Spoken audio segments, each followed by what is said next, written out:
Saya di medan perang itu hebat, pokoknya saya di medan perang hebat. Tapi ketika Syekh Nawawi memberi penjelasan ilmiah, jika kamu perang ingin cepat mati, ingin cepat syahid, artinya ini untuk pemenuhan diri kamu, karena kamu bayangkan langsung masuk surga. Kamu lupa bahwa dengan kamu dibunuh, kekuatan Islam berkurang. Akhirnya beliau memberi penjelasan, syahid itu bagus, itu sebagai takdir. Hanya takdir itu kita perang yang ingin menang, tapi takdirnya mati. Jangan dibalik. Oleh perang rapati tenanan benang mati nang lebu. Itu yang pertama, termasuk ulama yang pertama memberi penjelasan itu Syekh Nawawi. Akhirnya melahirkan kekaguman yang luar biasa dengan tafsir Munirnya itu.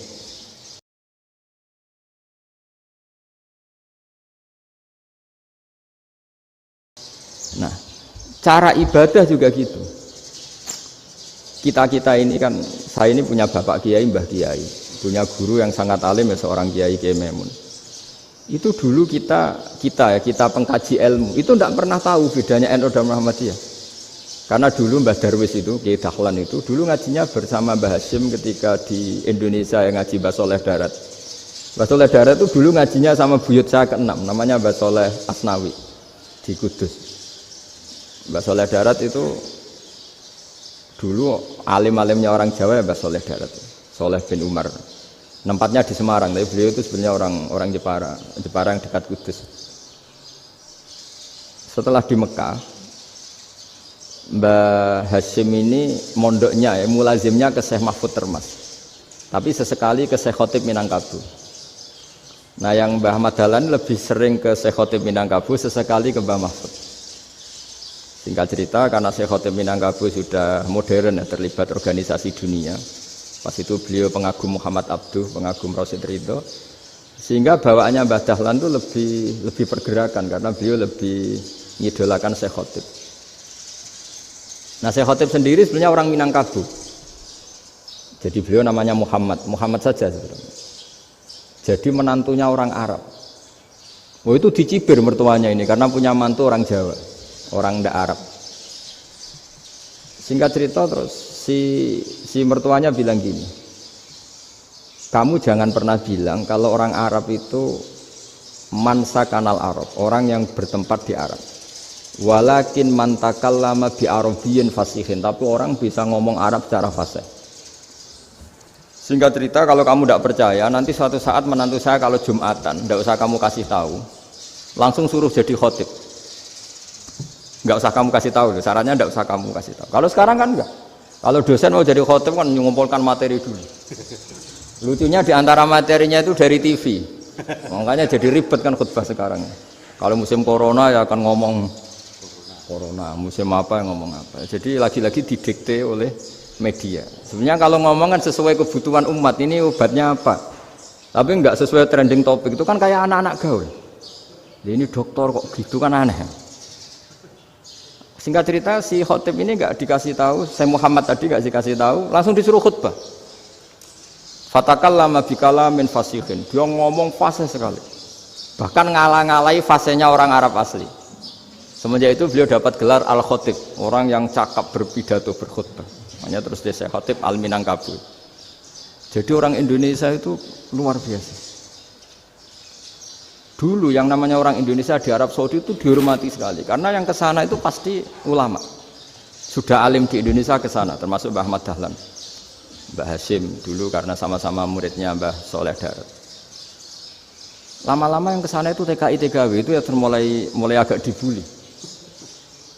Dulu Syekh Nawawi di antara ijtihad yang dihormati itu beliau mengkritik nyuwun sewu orang yang kan orang biasanya normalnya kan muji orang mati syahid. Hebat orang mati syahid itu hebat gini. Oke, kita sepakat orang mati syahid itu hebat. Tapi kata Imam Nawawi dengan syarat niatnya itu li'ila'i kalimatillah dan itu bawaan takdir. Saya ulang lagi, itu bawaan takdir, harus mati di medan perang. Tapi tidak boleh seseorang ini niat perang tapi niatnya supaya syahid. Karena kalau begitu berarti dia berniat supaya menjadi maktulal kafir, orang yang dibunuh orang kafir. Kedua, dengan dia mati berarti pasukan Islam berkurang. Berarti dia ingin pasukan berkurang, hanya ambisinya dia ingin langsung ke surga. Misalnya pasukan orang Islam itu 10, orang kafir 10. Kalau kamu ingin syahid berarti mati 1 kan, tinggal 9 kan. Nah kalau yang seperti itu 10 kan mati semua. Gara-gara ingin syahid akhirnya perangi rapati tenanan, benang mati, benang mlebu swarga. Kata Senawawi, ya enggak. Kalau kamu perang sama orang kafir ya niat menang. Dengan niat menang ini kamu ingin li'ilai kalimatillah. Tapi kalau kamu ingin syahid berarti kamu menuruti keinginan nafsu kamu nang cepat masuk surga. Itu orang Arab kagumnya bukan main. Karena di mana-mana orang itu dinilai dari niatnya. Paham ini ya? Tapi perang loh ya, dalam kondisi perang, bukan teroris. Perang itu artinya orang kafir yang ingin bunuh kita, itu perang namanya apa? Perang. Dulu orang cerita syahid itu hanya pokoknya syahid itu hebat, pokoknya syahid itu hebat. Syahid di medan perang itu hebat, pokoknya syahid di medan perang hebat. Tapi ketika Senawawi memberi penjelasan ilmiah, jika kamu perang ingin cepat mati, ingin cepat syahid, artinya ini untuk pemenuhan diri kamu, karena kamu bayangkan langsung masuk surga. Kamu lupa bahwa dengan kamu dibunuh, kekuatan Islam berkurang. Akhirnya beliau memberi penjelasan, syahid itu bagus, itu sebagai takdir. Hanya takdir itu kita perang yang ingin menang, tapi takdirnya mati. Jangan dibalik, oleh perang rapati tenanan, benang mati, namun lebu. Itu yang pertama, termasuk ulama yang pertama memberi penjelasan itu Syekh Nawawi. Akhirnya melahirkan kekaguman yang luar biasa dengan tafsir Munirnya itu. Terus beliau itu orang yang rileks kalau menjelaskan ilmu. Ini ya juga guru-gurunya Mbah Hasim, Mbah Guru sama Mbah Hasim, sama Mbah Ahmad Dahlan Syekh Nawawi itu. Jadi dulu yang alim di Arab itu ada Syekh Nawawi, ada Syekh Khotib Minangkabau, ada Syekh Bakir Jogja, ada Syekh Mahfud Termas. Itu orang Indonesia banyak sekali yang alim. Bahkan diantaranya yang dikagumi Al-Azhar itu juga orang Indonesia, nama Syekh Abdul Manan, itu mbahnya Syekh Mahfud Termas. Itu pertama ada duta besar Indonesia di Mesir, itu termasuk barokahnya Mbak Abdul Manan tadi, itu juga orang Indonesia. Jadi pemahaman ulama Indonesia itu khas, termasuk ketika memaknai apa? Syahid. Ketika memaknai apa? Syahid. Itu unik. Ketika Senawawi diuji dulu itu yang namanya ulama diuji dulu oleh 100 ulama. Jadi dulu ya ada kompetisi. Imam Bukhari diakui jadi ahli hadis itu diuji oleh mi'atu muhaddisin, 100 orang ahli hadis, sanad dibolak-balik, matanya dibolak-balik, tapi beliau tetap bisa mengembalikan proporsi sanad itu. Senawi pernah diuji gini, ayul afdol al ulama awe salatin, keren mana ulama sama raja atau sama orang-orang kaya sama penguasa? Ya keren ulama. Terus dibully sama orang. Tapi setahu saya banyak ulama yang antri di rumahnya raja, tapi saya tidak tahu melihat raja antri di rumahnya ulama. Kan kebanyakan kan mungkin ustadz atau kiai yang antri ngajukan proposal kan enggak. Nah, kalau raja kan enggak pati itu, malah enggak usah antri, kiainya sudah nyambut sebelum datang. Jawabannya lucu Senawawi itu, dan yang tanya itu langsung diem. Ya karena ulama itu tahu fungsinya uang, sehingga cara nyari sampai seperti itu. Sementara raja-raja itu tidak tahu fungsinya ilmu, makanya tidak pernah sowan ulama. Sehingga jadi ya dianggap enteng saja.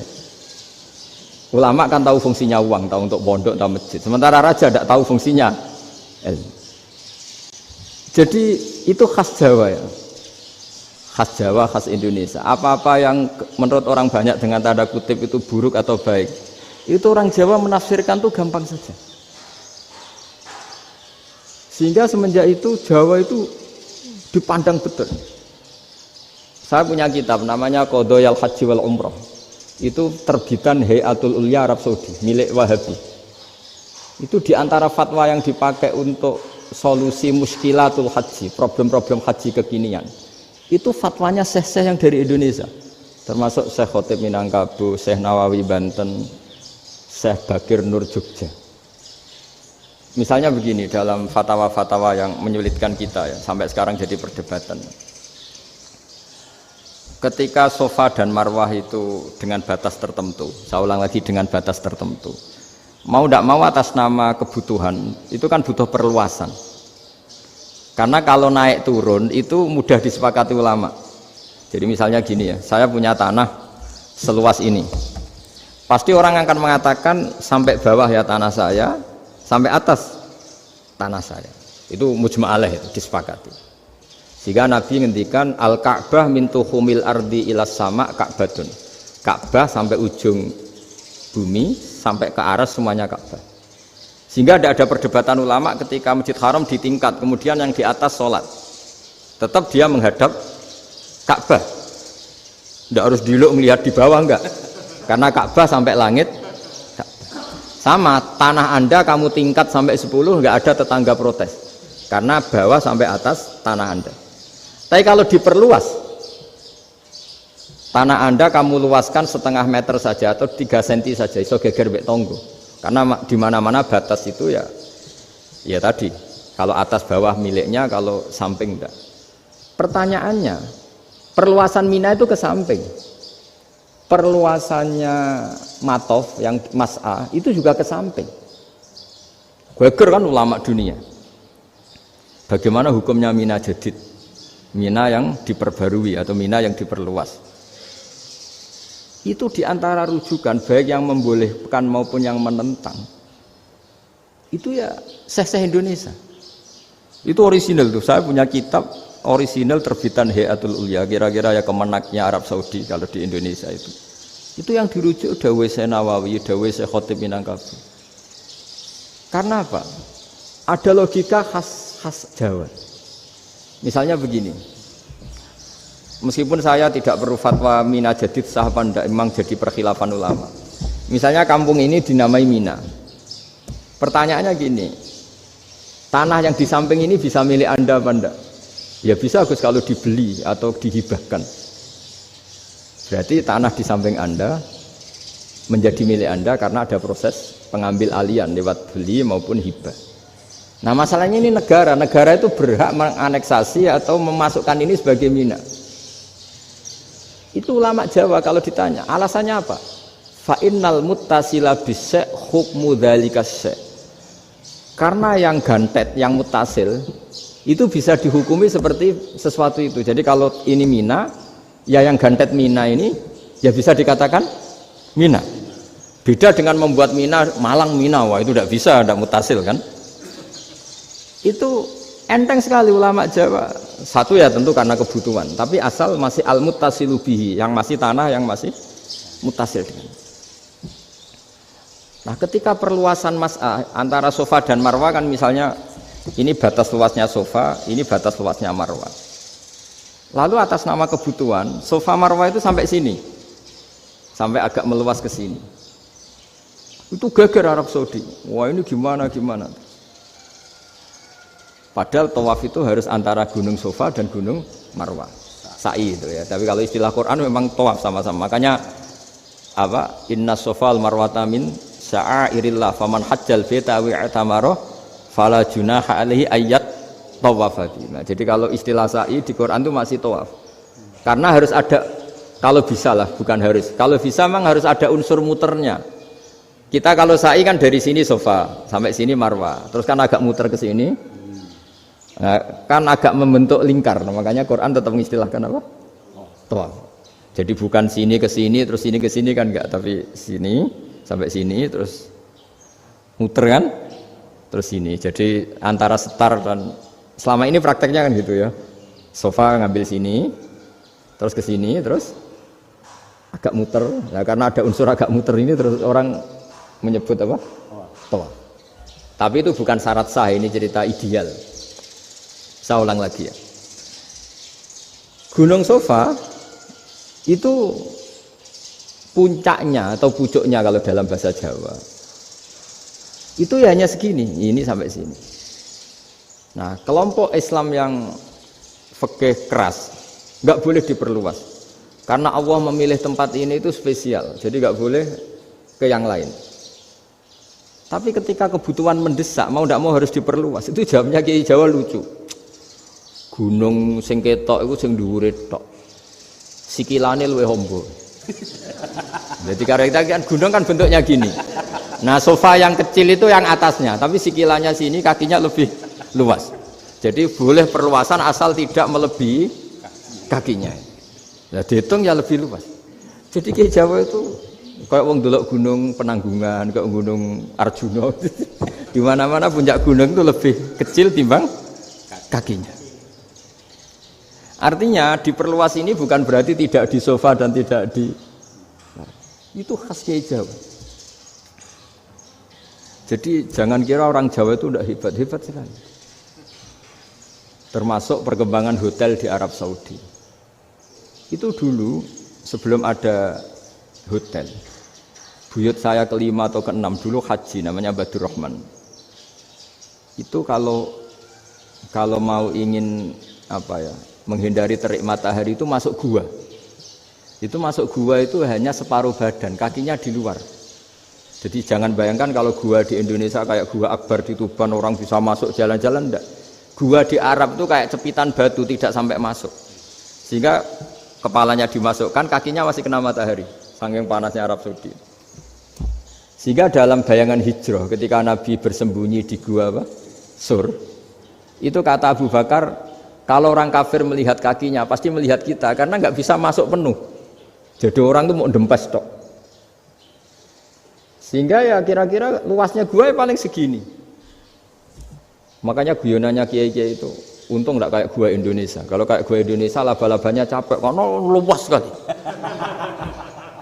Jadi jangan bayangkan gua Arab itu kayak gua Indonesia. Makanya bayangannya andai kan orang itu melihat ke bawah pasti melihat kita karena orangnya enggak bisa masuk penuh.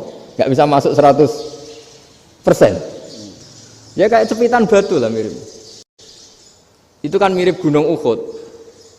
Gunung Uhud kata Rasulullah nanti kalau kamu perang itu di atas, menang atau kalah di atas. Musuh biar di bawah. Dengan di atas kamu bisa manah. Jangan bayangkan kayak Gunung Merapi, kayak Gunung Penanggungan. Lah kalau Gunung Penanggungan manah ke bawah yang leyang kan. Jadi gunung di Arab itu kayak bukit. Ya sampean pernah kan ke Uhud itu ya sama ini aja tinggi ini kan. Lah ini yang mulai ada mis. Makanya nerjemah itu susah di Indonesia. Karena jabal itu udah harus tinggi. Kalau tinggi nggak bisa manah dari atas ke bawah kan nggak ngefek kan. Sampai kalau ke Uhud gunungnya kan pendek sekali sehingga yang manah dari atas ke bawah ya kalau kena musuh ya celaka karena memang dekat. Ya kalau gunung Indonesia manah dari atas ke bawah yang ngeleyang nggak ngefek. Nah itu susahnya nerjemah bahasa Arab ke kita. Jadi transkrip itu nggak gampang karena ada pengertian yang beda. Kita kalau bilang gunung itu tinggi sekali sampai banyak mahasiswa tersesat ya saking tingginya. Kalau orang naik Uhud nggak akan tersesat, wong ketok dari bawah itu. Nah ini pentingnya ngaji ya. Jadi akhirnya ulama-ulama Indonesia itu dipakai rujukan. Jadi mulai Mbah Hasyim, Mbah Ahmad Dahlan sampai era buyut-buyut itu masih orang alim. Lama-lama yang di Indonesia ini orang-orang yang bodoh. Sehingga orang Jawa kalau ke sana dibully, ya Jawa tak kulul khaya. Orang Jawa itu penggaweannya itu makan ular. Karena belut itu kalau di kamus itu persis ular. Dulu itu kan kamus tidak full color. Gara-gara gak full color, gambar belut sama ular itu sama. Belut itu belut sama ular kalau nggak full color gambarnya sama apa enggak?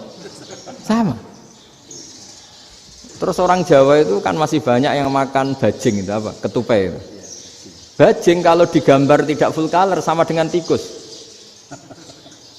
Gambar yang tidak warna. Hitam putih. Sehingga kita ini dibully pemakan tikus dan pemakan ular. Karena belut itu persis ular kalau digambar yang tidak full color. Sampai datang Syekhona Khalil, datang ulama. Ngarang kitab ya judulnya Al-Belut. Karena enggak terima bangsanya dinyek makan apa? Ular. Terus dikarang. Wal belut hayawanun bakhriyun terus ya isu fi kadza wa kadza. Itu beda dengan al-hayyah. Itu diterangkan. Mulai bisa nerima. Terus sistem hotel juga gitu.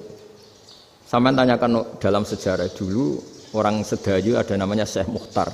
Syekh Mukhtar bukan bikin rumah besar yang siapapun orang Indonesia haji itu nempat di sana. Nah itu yang menginspirasi akhirnya ada hotel. Dulu Syekh Mukhtar hanya menyediakan untuk hujat-hujat Indonesia. Lama-lama jadi hotel.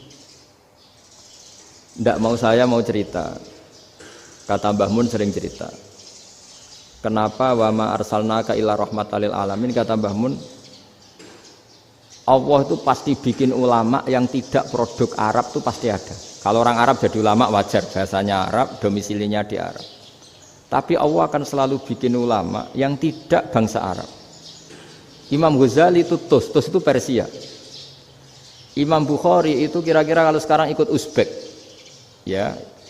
Imam Bukhari itu kalau negara sekarang ikut mana? Uzbek. Kenapa demikian kata Mbah Mun? Karena Allah sudah ngendikan wa ma arsalnaka illa kafatal linnas. Manusia semua ini kena khitabnya Islam. Kalau tidak ada ulama yang dari berbagai negara, kesannya Islam itu hanya milik orang Arab Saudi. Makanya Allah selalu bikin ulama-ulama yang bahkan tidak Arab. Termasuk Imamul Muhaddisin, yaitu Imam Bukhari, itu orang Uzbek, orang Rusia lah kalau sekarang, ikut Uni Soviet dulu. Imam Ghazali itu orang Persia. Syekh Nawawi itu orang Banten. Karena Allah ingin memaklumatkan bahwa Islam ini untuk semua, sehingga orang yang tidak Arab pun bisa belajar Islam. Yang alimnya itu nggak kalah sama orang apa? Arab. Makanya ini PR ya. Kalau Gus Dah Ploso nanti ngendikan suatu saat orang belajar Islam itu bahkan orang Arab pun bisa belajar ke Indonesia. Kalau orang Indonesia bisa alim betul kayak dulu. Sekarang banyak liga antar ulama. Itu orang Indonesia pasti masuk. Ulama-ulama top dunia. Itu pasti orang Indonesia banyak yang masuk. Karena tadi ketika orang Indonesia baca kitab, itu orang Arab itu kagum. Kok bisa tidak bahasanya baca secara benar? Bukan sekadar bisa baca secara benar. Karena memang dilatih sedemikian rupa di pondok-pondok. Makanya kita semua lah, yang alim di Indonesia itu kemana-mana ya pasti alim. Dulu putra Mbah Mun namanya Gus Zofur itu tahun pertama ya sudah the best di tahun pertama. Kalau tahun pertama the best-nya ilmunya bawaan dari sarang, dari keluarganya. Gus Naji mondok di Sayyid Muhammad tahun pertama sudah dipuji sebagai yang teralim karena ya sanggup. Kalau dipujinya tahun ketiga, tahun keempat kan mungkin dapat dari sana. Ini tahun pertama. Saya ulang lagi tahun pertama. Karena pengajaran di Indonesia itu luar biasa di pondok-pondok ini.